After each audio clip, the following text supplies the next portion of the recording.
Salam Youth Frenzy, gimana kabarnya kalian? Pastinya kalian baik-baik aja ya kan? Oke, akhirnya hari ini kita akan memulai ibadah Youth.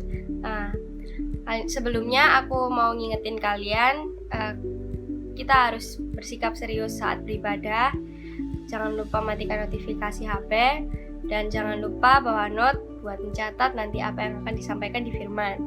Oke, sebelum kita mulai ibadah, marilah kita berdoa terlebih dahulu. Teman-teman, mari kita berdoa. Tuhan Yesus, terima kasih Tuhan. Kalau sebentar kami akan mulai ibadah di Youth Frenzy Tuhan, baik daring Tuhan, biarlah Engkau yang memberkati kami dengan firman-firman-Mu, dengan ibadah yang akan kami lakukan pada hari ini Tuhan. Kiranya Engkau berkati dari awal hingga akhirnya Tuhan. Terima kasih Tuhan. Hanya di dalam nama-Mu kami berdoa dan mengucap syukur. Amin. Oke guys, selamat beribadah ya. Through you, I can do anything. I can do all things. For it's you gives peace to me. Nothing is impossible. Through you, blind eyes are open. Strongholds are broken. I am living by faith. Nothing is impossible.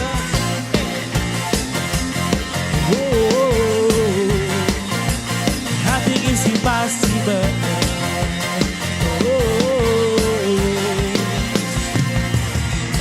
I'm not gonna live by what I see.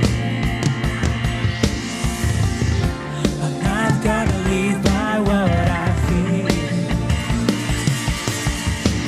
Deep down I know that you're here with me.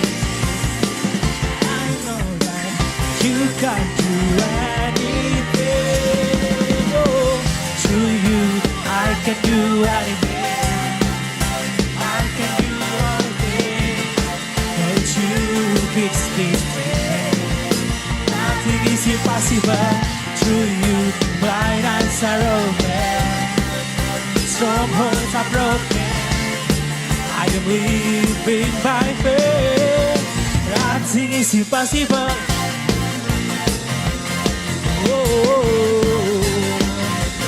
Nothing is impossible. Sama-sama kita nyatakan. I'm not gonna live by what I see. I'm not gonna live by what I feel.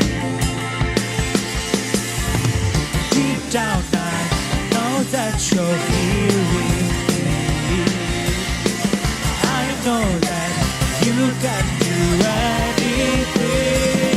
Oh, through you I can do anything. I can do all things. For it's you who gives me strength. Nothing is impossible. Through you blind eyes are open. Strongholds are broken. I am living by faith. Nothing is impossible.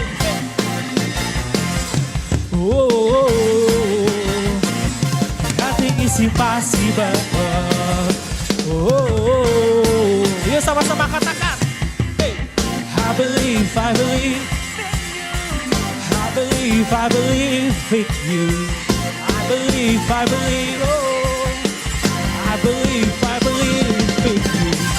I believe, I believe. I believe, I believe in you. I believe, I believe. I believe, I believe in you. Through you, I can do anything.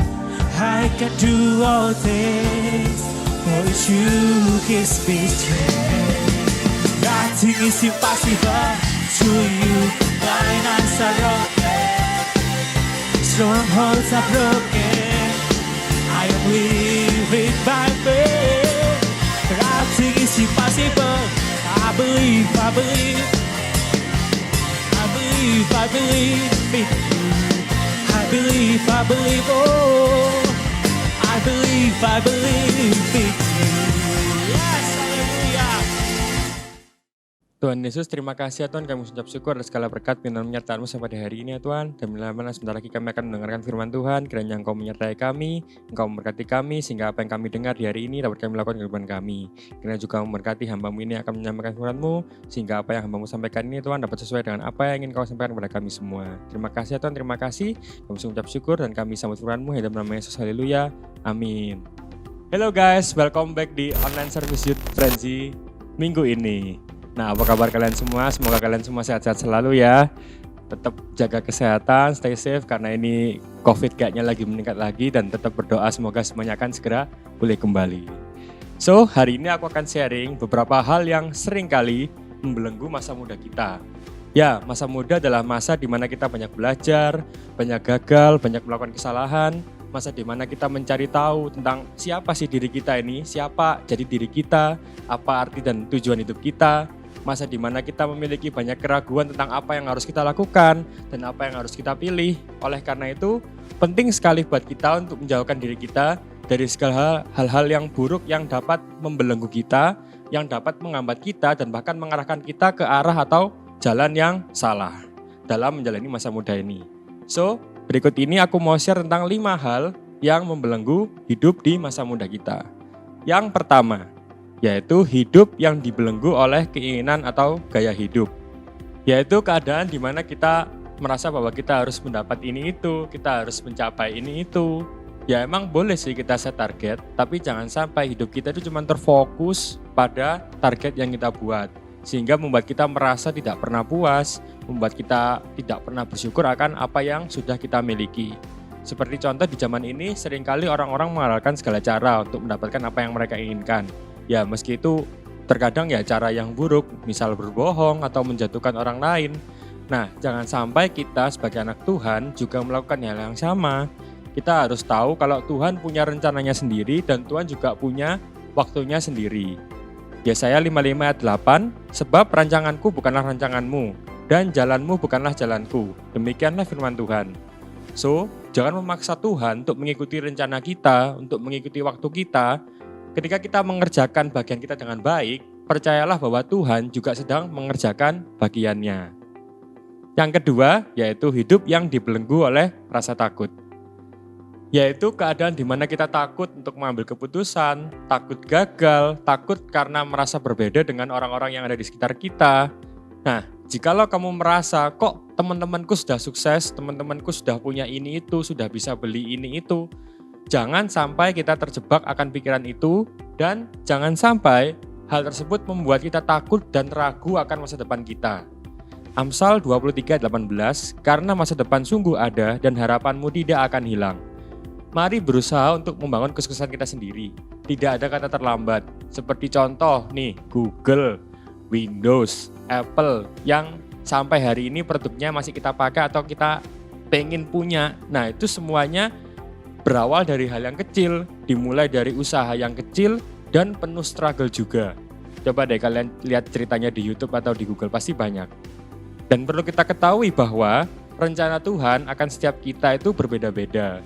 Jadi jangan pernah kita meng-compare secara langsung apa yang sudah kalian dapatkan, apa yang sudah kita dapatkan dengan apa yang orang lain dapatkan. Ibarat lomba gitu, kita ini nggak jalan dari start awal yang sama, dan kita juga nggak finish dengan garis finish yang sama. Jadi nggak usah musingin hidup orang lain, fokus saja sama hidup kita sendiri. Yang ketiga, hidup yang dibelenggu oleh rasa malas.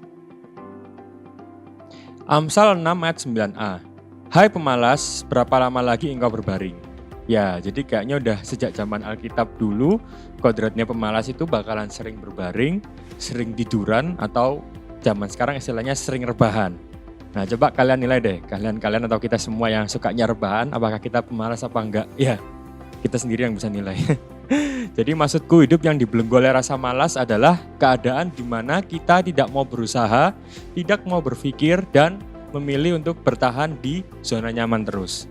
Nah, bagaimana bisa sukses, bagaimana bisa berhasil jika kita masih sering mager, atau sekarang seringnya kita bilang nggak mood. Nah, jangan sampai hidup kita ditentukan atau dikuasai oleh mood. Ketika kita udah dewasa, kita harus sadar bahwa kesadaran kita akan tanggung jawab kita itu harus bisa mengalahkan mood kita. Bayangin aja deh, tiba-tiba orang tua kalian tuh merasa nggak mood kerja, terus bolos kerja gitu 2 hari atau 3 hari atau 1 minggu, 2 minggu. Kan bahaya, bisa-bisa dipecat sama bosnya atau kita anak-anaknya nggak makan jadinya. Ya kan? Jadi kita harus sadar bahwa tanggung jawab kita itu lebih penting daripada mood kita. Dan tanggung jawab kita, kesadaran aku tanggung jawab kita harus bisa mengalahkan mood kita. Yang keempat, hidup yang dibelenggu oleh cinta atau persahabatan yang toksik. Yaitu keadaan di mana kita tahu bahwa hubungan yang sedang kita jalanin dengan seseorang, nggak tahu itu cinta atau persahabatan, ya kita tahu bahwa hubungan itu nggak baik, tapi karena kita tidak ingin kehilangan, kita tidak ingin merasa tidak punya teman, tidak punya sahabat, tidak punya pacar bahkan mungkin, dan akhirnya kita memilih untuk tetap melanjutkan hubungan yang nggak baik atau berdampak buruk itu.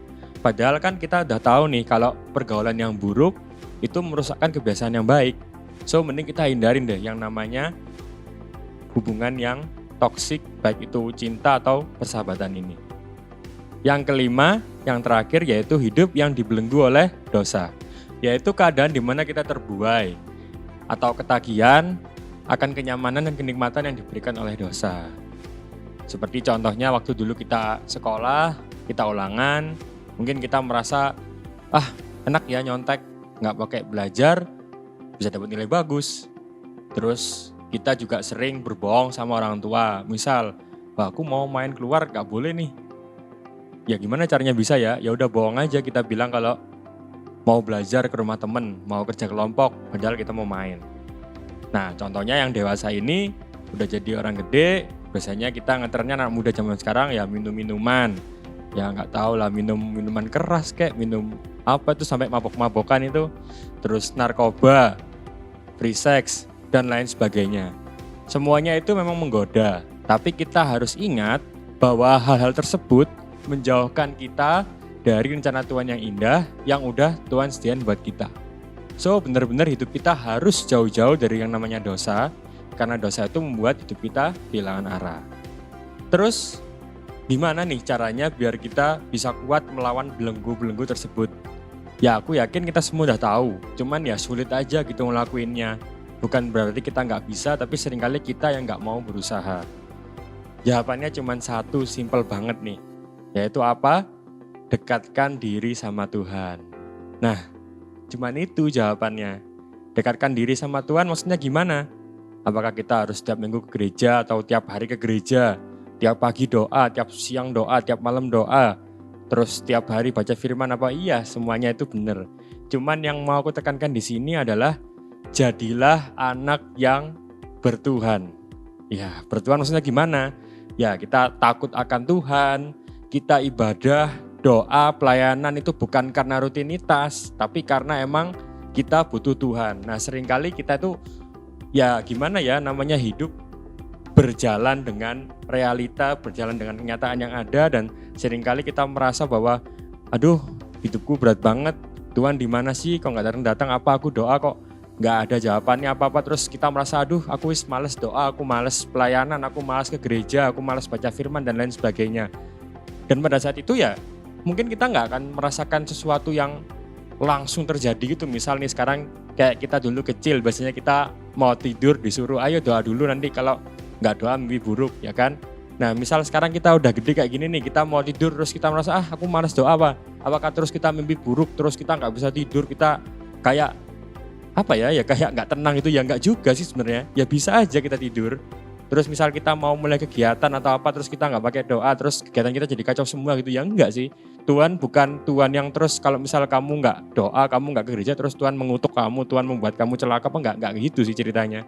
Cuman itu semua nanti akan berdampak ketika kita menghadapi masalah atau ujian yang lebih berat lagi dalam hidup kita. Nah, disitulah kita merasa kayak kita nggak bisa ngandelin kekuatan kita sendiri dan kita tetap butuh Tuhan.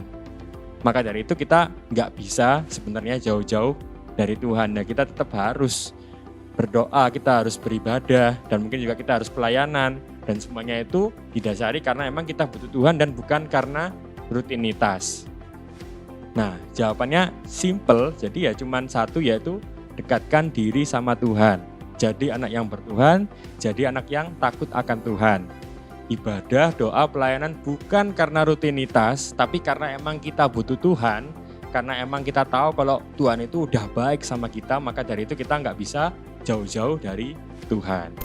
Nah, berikut ini aku ada video nih dari Instagram yang secara nggak sengaja aku temuin kemarin. Mari kita lihat bareng-bareng.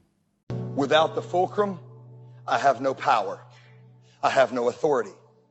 When I partner with the fulcrum, see, the fulcrum represents God. When I partner with God, all of a sudden, I have leverage on whatever issue that I'm dealing with. Here's what we do, though. We don't want to get God too close to our problem, so we get him kind of as far away as we can, and we kind of separate the secular and the spiritual. And I go to church, but then I don't really let God in on all of my issues. Therefore, I'm somewhere in the middle, and I don't have any power over my issue. But when I decide through prayer, through fasting, through small groups, through devotion, that I'm going to get God as close to my issue, as close to my problem. Yeah, it still requires some effort, but then I'm able to lift and do something damaging to the kingdom of hell and do something amazing in my life and my ministry and my family and my hope and my dreams.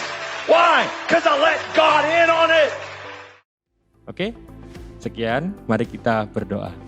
Tuhan Yesus, terima kasih, kami mengucap syukur bila mana kami telah menyelesaikan ibadah kami di hari ini. Kiranya apa yang telah kami terima, apa yang telah kami dengar, dan apa yang telah kami lakukan dalam ibadah kami di hari ini dapat menjadi berkat bagi kehidupan kami. Dan juga kiranya apa yang telah kami dengar dari firman-Mu dapat kami lakukan dalam kehidupan kami, ya Tuhan. Kiranya juga memberkati teman-teman kami yang pelayanan di hari ini, sehingga apapun yang dikerjakannya dapat berhasil dan mendapatkan hasil yang baik, ya Tuhan. Terima kasih, ya Tuhan, terima kasih. Dan jika sebentar lagi kami mau tutup ibadah kami, kiranya Engkau menyertai kami selalu, memberkati kami selalu, melindungi kami, ya Tuhan. Sehingga kemanapun kami pergi, ya Tuhan, kami percaya, Tuhan, bahwa Engkau selalu ada bersama kami, menyertai kami, dan memberkati kami, ya Tuhan. Terima kasih, ya Tuhan, terima kasih. Kami mengucap syukur, kami mau serahkan juga, Tuhan, segala apapun yang terjadi dalam dunia kami, dalam dunia ini pada hari-hari ini, ya Tuhan. Baik itu virus COVID yang terlihat menyebar kembali, ya Tuhan, maupun juga hal yang lainnya, Tuhan. Kiranya memberkati, Engkau memulihkan keadaan kami, ya Tuhan, keadaan Indonesia, ya Tuhan, sehingga keadaan Indonesia dapat segera pulih kembali, ya Tuhan, dan menjadi negara yang sehat kembali, ya Tuhan. Terima kasih, ya Tuhan, terima kasih. Kami mengucap syukur, dan kami mau tutup ibadah kami di sore hari ini. Dalam nama Yesus, haleluya, amin. See you guys, God bless you. Oke guys, aku ada informasi beberapa untuk kalian. Nah, informasi yang pertama yaitu Youth Frenzy akan adakan ibadah onsite pada tanggal 26 Juni 2021 jam 5 sore. Jadi, jangan lupa daftarkan diri kalian pada link yang akan disediakan nanti ya. Oke?